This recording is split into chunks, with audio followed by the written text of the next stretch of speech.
દિવાળીપુરા કોટ road પર car અને રિક્ષા વચ્ચે જોરદાર અકસ્માત સર્જાયો, જેમાં રિક્ષા અને કાર એકબીજા સાથે ટકરાયા. લોકટોળા આ અકસ્માતને કારણે એકત્રિત થઈ ગયા હતા. જાણકારી મુજબ રિક્ષા ચાલક રોડ ક્રોસ કરી રહ્યો હતો અને પૂરપાટ ઝડપે આવી રહેલી કાર અને રિક્ષા વચ્ચે આ દરમિયાન જ દિવાળીપુરા કોટ રોડ પર અકસ્માત સર્જાયો, જેમાં દિવાળીપુરા કોટ તરફથી કાર આવી રહી હતી અને રિક્ષા રોડ ક્રોસ થઈ રહી હતી. આ દરમિયાન કાર અને રિક્ષા ધડાકાભેર એકબીજા સાથે અથડાયા, જેમાં કાર ચાલકે એટલી જોરદાર બ્રેક મારી કે કારના ટાયર રસ્તા પર છપાઈ ગયા. આ ટાયરની છાપ રસ્તા પર છપાઈ, એના પરથી અંદાજો લગાવી શકાય કે કાર વધુ સ્પીડમાં હશે.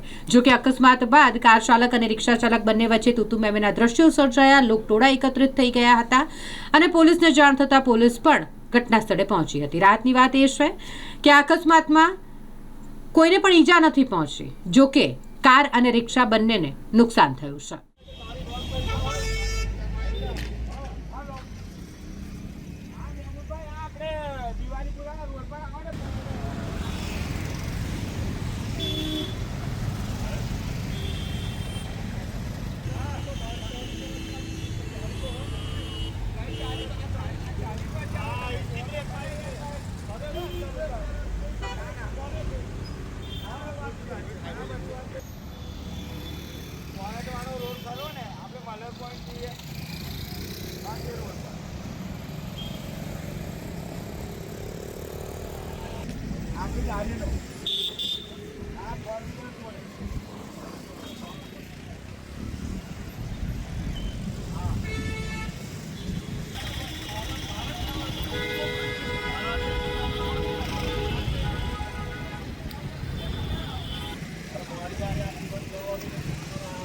મારી હાલત જો ને, માતા બહાર નીકળી છે.